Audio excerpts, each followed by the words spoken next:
దేవునికి స్తోత్రము కలుగునుగాక. ప్రభు అయినటువంటి యేసుక్రీస్తు నామంలో మీ అందరికీ కూడా శుభవందనాలు తెలియజేసుకుంటూ ఉన్నాను. మారు మనసు అనేటువంటి సబ్జెక్టులో మరి ఇప్పటి వరకు మీకు 20 పాయింట్లు, అంటే 20 పాయింట్లు నేను ఎప్పుడెప్పుడు ఎలా చేయాలనేటువంటిది, మారు మనసు పొందినటువంటి వాళ్ళ యొక్క విధానం ఎలా ఉంటుంది అనేది మీకు తెలియచేస్తూ వచ్చాను. ఇప్పుడు 21వ నేను చెప్తున్నాను. పోయిన వారం నేను చెప్పింది ఏం చెప్పాను అంటే తప్పక ఉపవాసం ఉండాల్సింది, ఉపవాసం ఎలా ఉండాలనేది చెప్పాను. ఇప్పుడు మీకు చెప్పబోయేటువంటిది ఏంటిదంటే ప్రభువు యొక్క బలలో మనం తప్పకుండా పాల్గొనాలి. ప్రభు బలలో ఎలా పాల్గొనాలి, ఏ విధంగా పాల్గొంటే దేవుడు మనల్ని గుర్తుపెట్టుకుంటాడు, జ్ఞాపకం చేసుకుంటాడు. చాలామంది ఈ రోజున నేను చూస్తే నేను వచ్చు పర్యంతము దీనిని చేయుడి అని దేవుడు సెలవిచ్చాడు కనుక మనం ఏం చేయాలంటే ఖచ్చితంగా నువ్వు ఏమన్నాగా, నువ్వు ఎలాంటి స్థితిలోనన్నా ఉండు, ఉపవాసం ఉండు, ఉపవాసం లేకపో, స్నానం చేయి, స్నానం చేయకపో, నువ్వు ఎట్లా ఉన్నా సరే ఆ రొట్టె ద్రాక్షారసం తీసుకుంటే నీకు పరలోకం ఉందని చెప్పేస్తున్నారు ఈ రోజున చాలామంది. కొంతమంది పాస్టర్లు అయితే వాళ్ళు గుడికి రాలేదు కాబట్టి ఇంటింటికి వెళ్ళి ఆ ఇంటికి రొట్టె ద్రాక్షారసం తీసుకొని వెళ్ళి, అమ్మ నువ్వు గుడికి రాలేదు, పర్వాలేదు తల్లి, నువ్వు తినపోతే నీకు పరలోక రాజ్యం లేదు అని చెప్తున్నారు. ఏమండి, ఇది చాలా దుర్మార్గమైనటువంటి చర్య, చాలా భయంకరమైనటువంటి చర్య. దేవుడు ప్రభురాత్రి భోజనమునకు వాళ్ళు కూర్చున్నప్పుడు, అంటే ఆయన ఒక సమయాన్ని పెట్టాడు. ఆ సమయంలో వాళ్ళు ప్రభురాత్రి భోజనం చేయడానికి వాళ్ళు కూడుకుంటున్నటువంటి సమయం అని దేవుడు సెలవిచ్చాడు. అంతేగాని రోజు వాళ్ళు తింటున్నారు అని నువ్వు బైబిల్ గ్రంథంలో నువ్వు ఎక్కడ చూపించలేవు, నీ వల్ల కాదు. ఇంకా అదేమనంటే కొంతమంది ఏమంటారంటే అపోస్తుల కార్యాల గ్రంథంలో మనం చూసినప్పుడు వారు ఇంటింటా రొట్టె విరిచెను అనేటువంటి మాట వచ్చింది. ఆ ఇంటింటా ఎప్పుడు రొట్టె విరిచారు వాళ్ళు? దాని సందర్భం ఏంటో తెలుసా? ఇంటింటా రొట్టె విరవడానికి కారణం ఏమిటి అని అంటే వాళ్ళు సువార్త చేస్తున్నప్పుడు అనేక మంది రోజుకో ఇంటి దగ్గర, రోజుకో స్థలంలో వాళ్ళు చెప్తూనే ఉన్నారు. వాళ్ళు ఒక్క దగ్గర లేరండి. వాళ్ళు చెబుతూ ఉన్నప్పుడు ఆ ఇంటికి వచ్చినటువంటి వాళ్ళు అనేక మంది మారు మనసు పొంది వాళ్ళు బాప్తిసాలు తీసుకున్నప్పుడు వాళ్ళు సంఘంలో కలుపుకోవడానికి వాళ్ళు బల్లను అక్కడ సిద్ధపాటు చేశారు. అవన్నీ మనం మర్చిపోతాం, అసలు అవన్నీ గుర్తుండవు. ఏమంటారంటే ఇంటింటా రొట్టె, అది ఒకటి పట్టుకుంటావు నువ్వు. ఇంటింటా రొట్టె అని రొట్టె విరవడం అంటే వాళ్ళ ఇంటికి వెళ్ళి నేను రొట్టె ఇవ్వాలని దేవుడు చెప్పడం కాదండి. అది నువ్వు సరిగ్గా వాక్యం చదివితే నీకే అర్థమవుతుంది. అక్కడ చూడండి, ఇక్కడ మనం ఈ అపోస్తుల కార్యాల గ్రంథంలోనే మరి మీరు మాట్లాడినటువంటి ఆ యొక్క మాటని ఒకసారి మనం జాగ్రత్తగా చూసినట్లయితే 2వ అధ్యాయము 46వ వచనములో నుండి చూస్తే, మరియు వారు ఏకమనస్కులై ప్రతి దినము దేవాలయములో తప్పక కూడుకొనుచు ఇంటింటా రొట్టె విరుచుచు దేవుని స్తుతించును. ప్రజలందరి వలన దయ పొందిన వారై ఆనందముతోనూ నిష్కపటమైన హృదయముతోనూ ఆహారము పుచ్చుకొనుచుండిరి. మరియు ప్రభువు రక్షణ పొందుచున్న వారిని అనుదినము వారితో చేర్చుచుండెను. అనుదినము ప్రభువు యొక్క రక్షణ పొందుచున్న వారిని అనుదినము వారితో చేర్చుకొనుచుండిరి. అందుకు రొట్టె విరవాల్సి వచ్చింది అక్కడ. అనుదినము.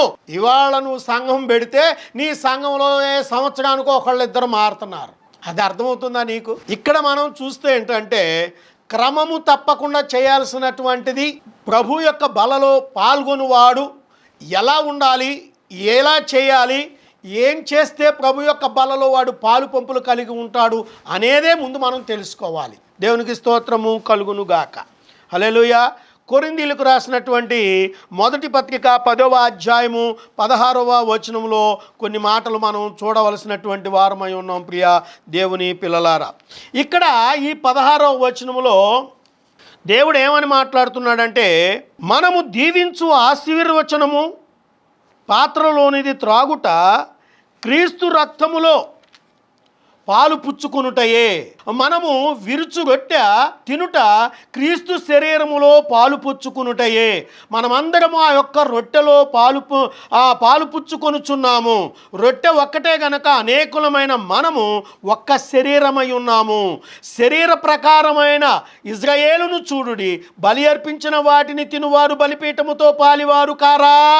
ఇక నేను చెప్పున్నదేమి, విగ్రహార్పితములో ఏమైనా ఉన్నదని అయినను, విగ్రహములలో ఏమైనా ఉన్నదని అయినను చెప్పుదువా?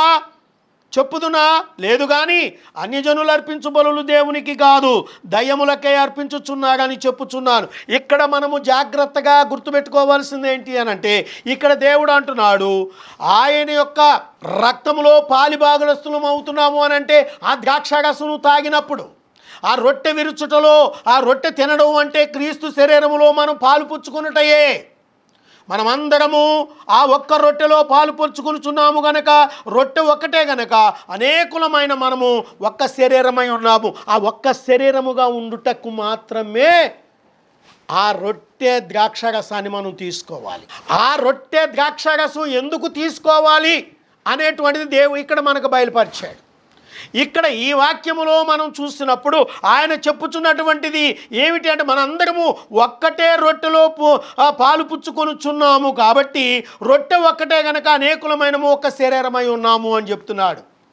చాలామంది ఇప్పుడు కొత్తగా బిస్కెట్లు కనిపెట్టారు. ఏదో బిస్కెట్లు తీసుకొచ్చేసి ఇచ్చేసి ఇదిగో ఇదే రొట్టె అని ఇచ్చేస్తున్నారు. ఎందుకంటే శ్రమ ఉండకూడదు, రొట్టె విరవకూడదు.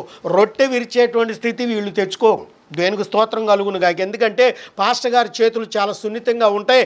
ఆయన ఆ వేళ్ళు నొప్పులు పుడతాయేమని చెప్పేసి ఆయన కూడా చాలా ఇదైపోతున్నాడు. బిస్కెట్లు పెట్టేస్తున్నారు. బిస్కెట్లు, కొంతమంది వైన్ తీసుకొచ్చేసి ఇది ద్రాక్షారసం అని చెప్పి పట్టించేస్తున్నారు.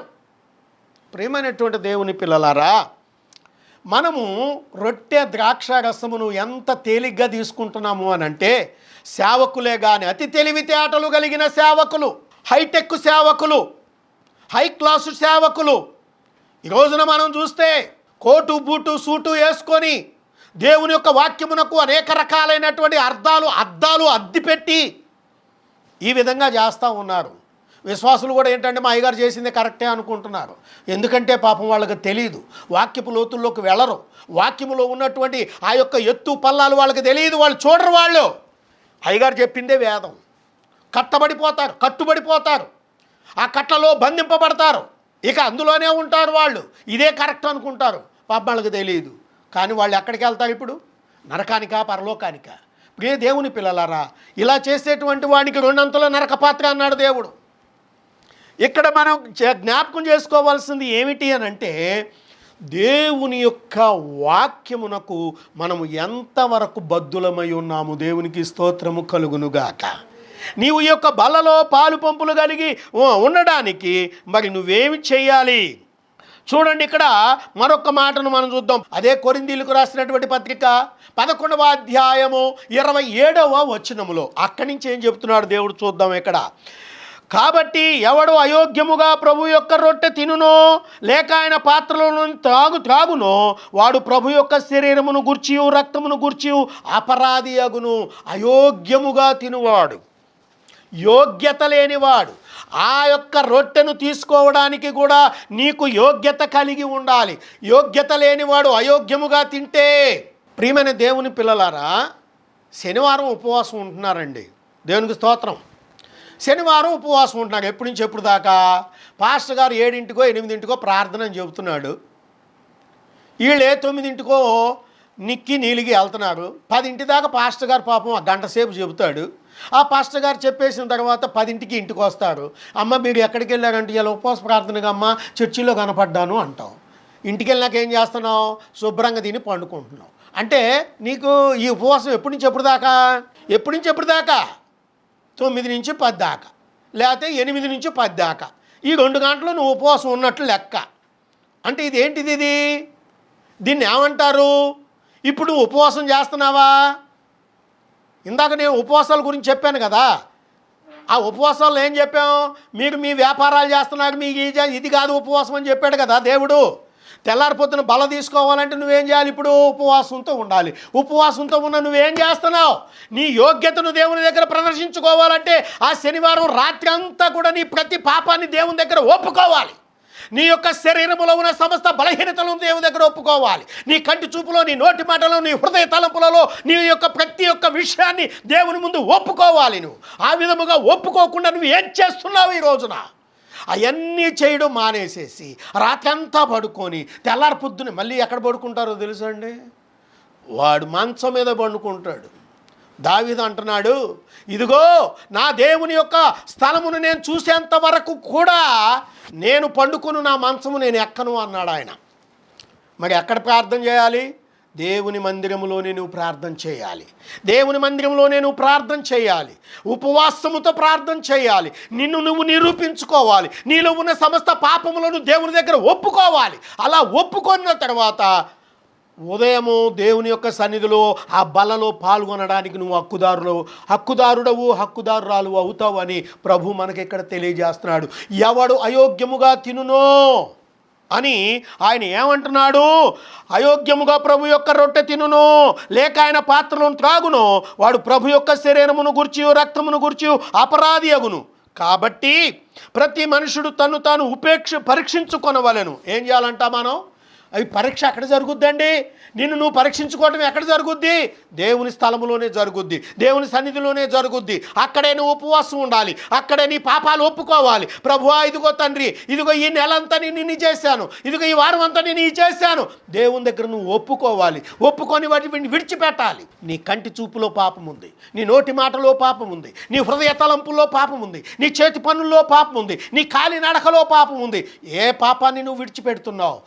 గబగబా వస్తున్నావు, స్నానం చేస్తున్నావు, వెళ్ళిపోతున్నావు, గుళ్ళోకి వెళ్తున్నావు, బల తీసుకొని. మళ్ళీ చాలామంది ఈ మధ్య కొంతమందిని చూశానండి నేను. వాళ్ళు ఏంటంటే ఉదయాన్నే లెగుస్తారు, స్నానం చేస్తారు, వెళ్ళిపోతారు, గుళ్ళోకి వెళ్ళిపోతారు. పొద్దున్నే ఎలాగానే పాస్టర్ గారు అంట బల్ల ఇస్తాడంట. బల్ల తీసుకొని ఇంటికి వచ్చిన తర్వాత మాంసం కూర వండుకొని దిట్టంగా తిని అప్పుడు మళ్ళీ గుడికి వెళ్తున్నారండి. ఏంటని నేను అడిగా, ఏంటి బ్రదర్ ఏంటి అని అంటే, పొద్దున్నే అన్నా వెళ్ళామన్నా, వెళ్ళి బల్ల తీసుకొని వచ్చేస్తున్నామన్నా. బల్ల తీసుకొని రావడం ఏంటి? అన్నం తిని వెళ్ళాలి కదన్నా, మళ్ళీ చర్చి వదిలిపెట్టాలి 1 గంట అయింది. ఆహా సరే నేను అడిగా, నాన్న ఏం కూరతో భోజనం చేసావన్నా. అదేంటన్నా ఇలా ఆదివారం కదా, మాంసం కూర లేకుండా మనం ఎంత తింటాం అని అన్నాడు. అంటే మాంసం కూర తిని నువ్వు గుళ్ళోకి వెళ్తాను. దేవునికి స్తోత్రము కలుగునుగాక. దేవునికి స్తోత్రం. ఎంతటి దౌర్భాగ్యపు బ్రతుకులండి మనవి. ఏమండి, అంతటి దౌర్భాగ్యపు బ్రతుకులు ఈ రోజున మనము చూస్తున్నాం. ప్రియ దేవుని పిల్లలారా, దేవుని సన్నిధికి నువ్వు అపవిత్రతతో వెళ్తున్నావు. నీవు అతికి తెలివితేటలు ఉపయోగిస్తున్నావు. పొద్దున్నే బల్లనిస్ చేస్తే వచ్చేసి ఇంటికి వచ్చిన తర్వాత దిట్టంగా తిని వెళ్ళి గుళ్ళోకి వెళ్తున్నావు నీవు. దేవుడు అంటున్నాడు, నరపుత్రుడా, నేను ఇచ్చుచున్న ఈ యొక్క ఆహారమును నీవు ఆ ఆహారముగా తీసుకొని నీ కడుపు నింపుకొని. దేవుడు అంటే ఈ వాక్యంతో నువ్వు కడుపు నింపుకోవడం వదిలేసి నువ్వు వెళ్ళి శరీర ఆహారంతో కడుపు నిండా తిని చర్చిలోకి వెళ్ళి ఏం చేస్తున్నావో తెలుసా? కుర్చీలో కూర్చున్నోడు కుర్చీలో నిద్రపోతున్నాడు, గోడ కానుకున్నోడు గోడ కాడ నిద్రపోతున్నారు, స్తంభాల కానుకున్నోడు స్తంభాల కాడ నిద్రపోతున్నారు, ఫ్యాన్ కింద కూర్చున్నోళ్ళు ఫ్యాన్ కింద కమ్మగా నిద్రపోతున్నారు. పాస్టర్ గారు మాత్రం వాగి వాగి వాగి ఆయన ఏదో చెప్పుకొని వెళ్ళిపోతాడు. ఎందుకంటే అంతమంది జనాంగంలో ఆయనకు అనవసరం, వింటే వింటాడు లేకపోతే లేదు, ఆయన చెప్పుకొని వెళ్ళిపోతున్నాడు. కానీ నువ్వేం చేస్తున్నావు అంటే, నేను పరిశుద్ధంగా ఉన్నాను, పవిత్రంగా ఉన్నాను, నేను బల తీసుకున్నాను కాబట్టి తన్ను తాను పరీక్షించుకొనవలెను అన్నాడు. ఇంకా మనం చూస్తే 28వ వచనం, ఈ అలాగున చేసి ఆ రొట్టెను తిని ఆ పాత్రలో త్రాగవలెను, ప్రభువు శరీరం అని వివేచింపక. ఇక్కడ కూడా అన్నాడు. వివేచన గురించి నేను ఇంతకు ముందు చెప్పాను మీకు. ప్రభువు యొక్క ఆ యొక్క శరీరమని వివేచింపక తిని త్రాగువాడు తనకు శిక్షా విధి కలుగుటకే తిని త్రాగుచున్నాడు. నీవు శిక్ష తెచ్చుకుంటున్నావు. నీవు దేవుడు కాదు నీకు శిక్షించేది, నీకు నువ్వే శిక్ష తెచ్చుకుంటున్నావు, నీకు నువ్వే శిక్షకు పాత్రుడుగా మారిపోతున్నావు. ప్రియమైన దేవుని పిల్లలారా, బల తినడం అంటే వెళ్ళిపోయి అందులో పెట్టేసి నేను తినేసాను పరలోకం వెళ్ళిపోతాను అంటే కుదరదు. అక్కడ నువ్వు ఎలా తినాలో కూడా దేవుడు చెప్తున్నాడు. నిన్ను నువ్వు పరీక్షించుకోవాలి, నీ పాపాలన్నీ నువ్వు ఒప్పుకోవాలి, నీ యొక్క శరీర మాలిన్యమును అంతా తొలగించుకోవాలి. దేవుడు ఒక మాట ఆయన అంటున్నాడు, నేను అనేక మార్లు మీకు దంతశుద్ధి కలుగజేశాను, కానీ మీరు నా మాట వినిన వారు కారు అన్నాడు ఆయన. దంతశుద్ధి చేయాలి, దేహశుద్ధి చేయాలి, నీ హృదయాన్ని శుద్ధి చేసుకోవాలి. ఈ 3 ఏకకాలంలో జరిగితేనే ఆ బలలో నువ్వు పాల్గొనడానికి అర్హురాలు అవుతావు. కానీ నువ్వు ఇవన్నీ చేస్తున్నావా? ఇంకా మనం కొంచెం కిందకెళ్తే 29వ వచనం నుండి అంటాడు, ప్రభు శరీరం అని వివేచింపక దాన్ని తిని త్రాగువాడు తనకు శిక్షా విధి కలుగుటకే తిని త్రాగుచున్నాడు. ఇందువలననే మీలో అనేకులు బలహీనులను రోగులనై ఉన్నారు. రోగాలు ఎందుకు వస్తున్నాయి? బల్లలో పాల్గొన్న వాడికి రోగం ఎందుకు వస్తుంది చెప్పండి? రాదు. కానీ వస్తుందంటే నిన్ను నువ్వు పరీక్షించుకోకుండా తింటున్నావు. ఇదేదో దేవుడు చెప్పాడు కాబట్టి క్రమం తప్పక క్రమం తప్పమని నేను మీకు చెప్పట్లేదు, క్రమం ప్రకారం వెళ్ళాలి. కానీ ఆ క్రమంలో నువ్వు అక్రమంగా జ్వరబడుతున్నావు, అది నేను చెప్పేది ఇక్కడ. ఆ క్రమంలో నువ్వు అక్రమంగా జ్వరబడుతున్నావు, ఆ క్రమంలో అక్రమంగా నువ్వు ప్రవేశిస్తున్నావు. నువ్వు జ్వరబడి ప్రవేశించి ఆ యొక్క రొట్టెను తస్కరిస్తున్నావు. నీవు అనామకుడిగా, ఒక అనర్హుడిగా నువ్వు దాన్ని తింటున్నావు. అందుకే నీకు రోగాలు వస్తున్నాయి, అందుకే నువ్వు పోతున్నావు. అనేకులు నిద్రించిరి అన్నాడు ఆయన. ఇంకా మనం చూస్తే దేవుని పిల్లలారా, అయితే మనలను మనమే విమర్శించుకొని ఎడల తీర్పు పొందకపోదుము. అందుకని మనం ఏం చేయాలి? మనల్ని మనం విమర్శించుకొని ఆ బలలో పాల్గొనాలి. ఇది కదా దేవుడు మనతో మాట్లాడుతున్నాడు. ప్రియ దేవుని పిల్లలారా, మనం చూసినట్లయితే మనం ఆ విధముగా చేయాలని దేవుడు మనతో మాట్లాడుతూ ఉన్నాడు. దేవునికి స్తోత్రము కలుగునుగాక. హల్లెలూయా. అందుకని ఇక్కడ దేవుడు అంటున్నాడు, 32వ వచనంలో అంటున్నాడు, మనము తీర్పు పొందిన ఎడల లోకముతో పాటు మనకు శిక్షా విధికి కలగకుండానట్లు ప్రభు చేత శిక్షింపబడుచున్నాము. కాబట్టి నా సహోదరులారా, భోజనము చేయుటకు మీరు కూడి వచ్చినప్పుడు ఒకని కొరకు ఒకడు కనిపెట్టుకొని ఉండుడి. ఒకని కొరకు ఒకడు కనిపెట్టుకొని ఉండుడి. మనం కనిపెట్టాలి, వీడు ఎలా వస్తున్నాడని కూడా తెలుసుకోవాలి. నువ్వు ఆడితో నాకేం పని అంటే కుదరదు ఇక్కడ. దేవునికి స్తోత్రము కలుగునుగాక. హల్లెలూయా. చూడండి, మరొక మాట చూపిస్తాను మీకు. బైబిల్ గ్రంథంలో ఉన్నటువంటి చాలా విషయాలు మనతో దేవుడు మాట్లాడుతున్నాడు. ప్రియ దేవుని పిల్లలారా, కొరింథీయులకు రాసినటువంటి 2వ పత్రిక 13వ అధ్యాయము, ప్రియ దేవుని పిల్లలారా, 5వ వచనం నుండి కొన్ని మాటలు మనం చూద్దాం. ఇక్కడ అంటున్నాడు, మీరు విశ్వాసము గలవారై ఉన్నారో లేదో మిమ్మును మీరే శోధించుకొని చూచుకొనుడి, మిమ్మును మీరే పరీక్షించుకొనుడి. మీకు భ్రష్టులు కాని ఎడల యేసుక్రీస్తు మీలోనున్నాడని మిమ్ములను గుర్చి మీరు ఎరుగరా? మేము భ్రష్టుములు కామని మీకు తెలుసుకొందురు కొందుగని నిరీక్షించుచున్నాను. దేవునికి స్తోత్రము కలుగునుగాక. మనము భ్రష్టులముగా ఉండకూడదని దేవుడు మనకు తెలియజేస్తూ ఉన్నాడు. దేవునికి స్తోత్రము కలుగునుగాక. హల్లెలూయా. చూడండి ప్రియ దేవుని పిల్లలారా, దేవుడు ఇక్కడ మనతో మాట్లాడేటువంటి ప్రతి విషయాన్ని కూడా మనము జాగరూకత కలిగి విని ఆ యొక్క వాక్యానుసారముగా మనం బ్రతకాలని మాత్రమే నేను మీకు తెలియజేస్తూ ఉన్నాను. దేవునికి స్తోత్రము కలుగునుగాక. ఇక్కడ ఈ విధంగా దేవుడు మాట్లాడితే ఈ యొక్క మాటలలో మనం ఏం చేస్తున్నాం? మనల్ని మనం భ్రష్టులు కాకుండా కాపాడుకోవాలంటే బల్లలో పాల్గొనేటప్పుడు మనం పరిశుద్ధత కలిగి ఉండాలని ప్రభు పేరట నేను మీకు తెలియజేస్తూ ఉన్నాను. దేవునికి స్తోత్రము కలుగునుగాక. మనం ఎంత పరిశుద్ధతగా ఉంటున్నాము? దేవునికి స్తోత్రము కలుగునుగాక. కనుక ప్రియమైనటువంటి దేవుని పిల్లలారా, మనం ఇక్కడ బైబిల్ గ్రంథములో మనం చూసినప్పుడు ఈ ఉపవాసము అనేటువంటి దానిని మనం జాగ్రత్తగా పరిశీలన చేస్తే ఈ యొక్క ప్రభు బలలో పాల్గొనాలి అని అంటే మనము దేవుని యొక్క బిడ్డలుగా మనము చాలా జాగ్రత్తగా మనము ప్రవర్తించాలని ప్రభు పేరట నేను మీకు మనవి చేస్తూ ఉన్నాను. దేవునికి స్తోత్రము కలుగునుగాక. హల్లెలూయా. కనుక మనమందరము కూడా ఆ విధముగా మరి దేవుని యొక్క ఆజ్ఞానుసారముగా జీవించి దేవుని కృపలో మనం వర్ధిల్లాలని ప్రభు పేరట నేను మీకు మనవి చేస్తూ ఉన్నాను. దేవునికి స్తోత్రం. హల్లెలూయా. దేవుని యొక్క ప్రేమలో, ఆయన కృపలో మనం అనేటువంటిది మనం ముందుకు వెళ్ళాలి. ప్రభు యేసుతో నా స్నేహము చిరకాలముండాలని చిరుదివ్వెలా వెలగాలని చిరకాల నా స్వప్నము చిరకాల నా స్వప్నము. అపకారం ఎరుగని నా యేసునాథుడు అందరికీ ఉపకారి తెలుసున నీకు. అపకారం ఎరుగని నా యేసునాథుడు అందరికీ ఉపకారి తెలుసున నీకు. మమకారం పంచును కన్న తల్లిలా సహకారం ఇచ్చును ఓ స్నేహితునిగా. అందుకే ప్రభు యేసుతో నా స్నేహము చిరకాలముండాలని చిరుదివ్వెలా వెలగాలని చిరకాల నా స్వప్నము. ఆ చిరకాల నా స్వప్నము. ఆజ్ఞపించి నడిపించును కన్న తండ్రిలా, గురువులా బోధించును జ్ఞానవాక్కులు. ఆజ్ఞపించి నడిపించును కన్న తండ్రిలా, గురువులా బోధించును జ్ఞానవాక్కులు.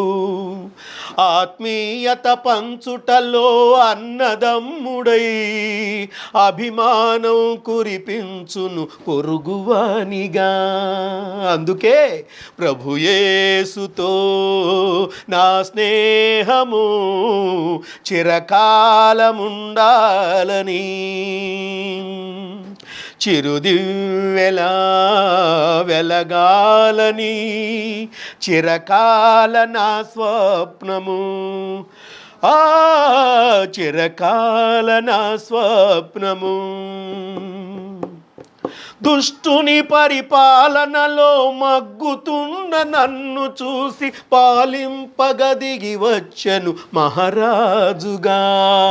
దుష్టుని పరిపాలనలో మగ్గుతున్న నన్ను చూసి పాలింపగదిగి వచ్చెను మహారాజుగా. ఆ దుష్టుని తంత్రములను ఎరిగిన ఆ ప్రియసుతుడు బలియాగమే తానై నన్ను రక్షించిన రక్షకుడు. అందుకే ప్రభుయేసుతో నా స్నేహము చిరకాలముండాలని, చిరుదివ్వెలా వెలగాలని, చిరకాల నా స్వప్నము.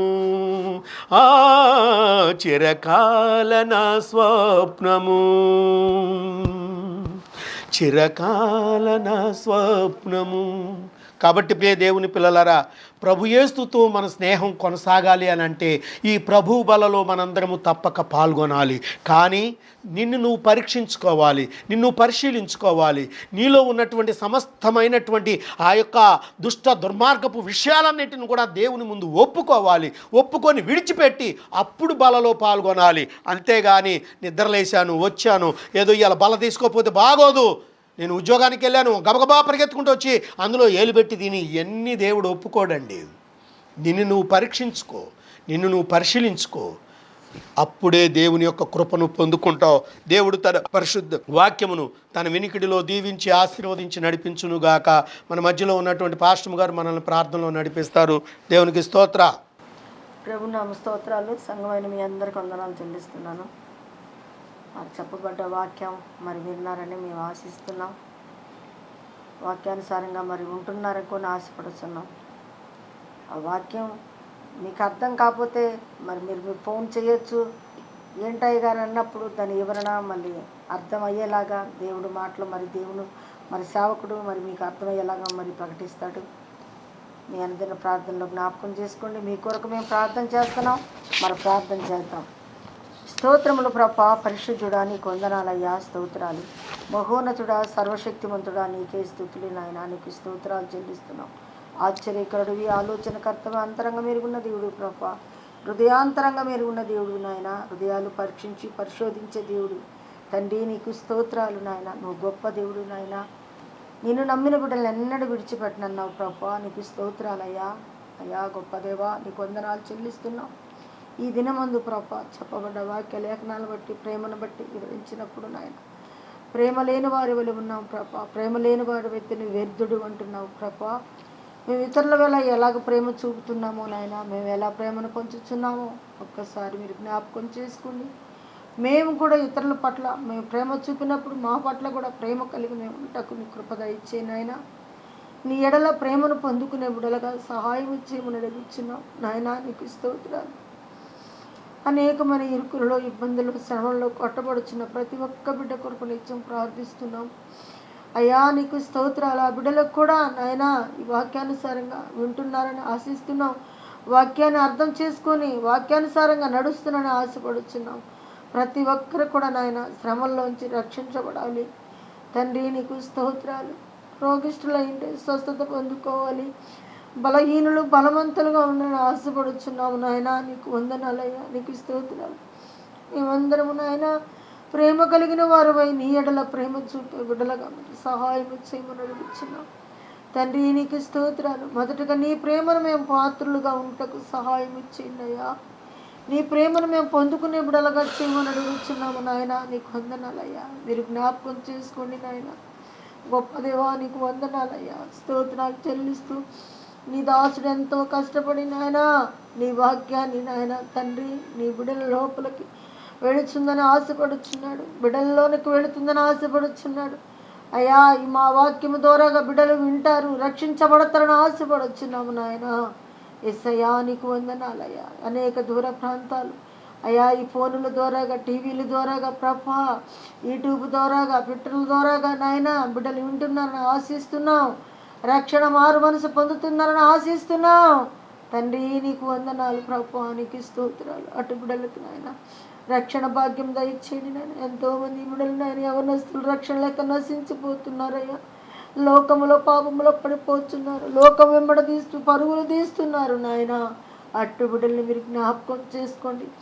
ఓ నా ప్రాణమా తినుము తాగుము నాయన సంతోషించము, కానీ ఒకరోజు తీర్పు ఉన్నదని మాత్రం మర్చిపోవద్దు అంటున్నావు. దేవానికి వందనాలయ్యా. తీర్పు దినంలో నేను నిలబెట్టినప్పుడు ప్రభా అయ్యా మేము వ్యర్థులుగా ఉంటే ఏం సుఖం నాయన, ప్రయోజనం లేదు ప్రభా.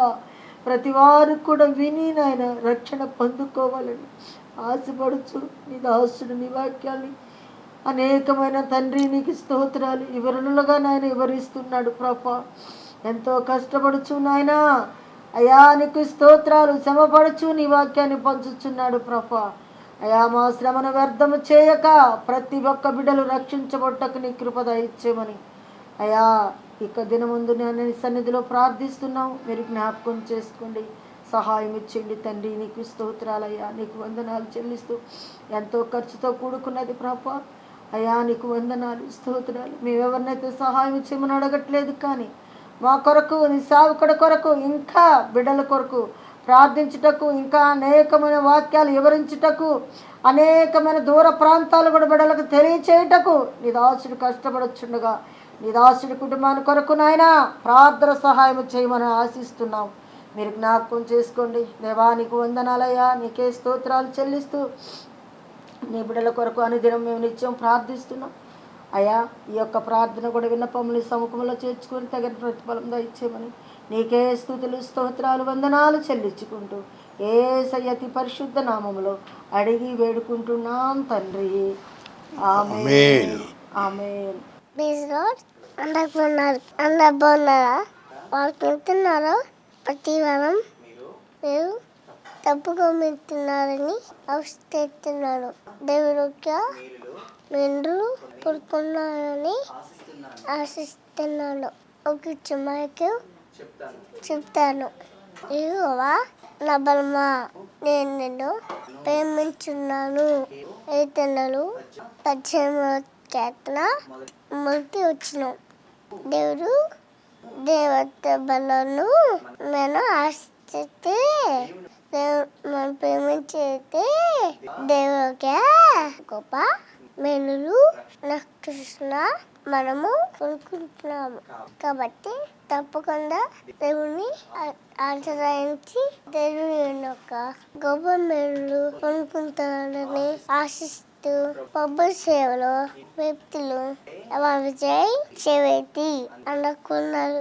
బాధ్యతలకు మీ యొక్క బాధన వస్తకు మాకు కాల్ చేయండి. మా యొక్క ఫోన్ నెంబర్ 9000977796.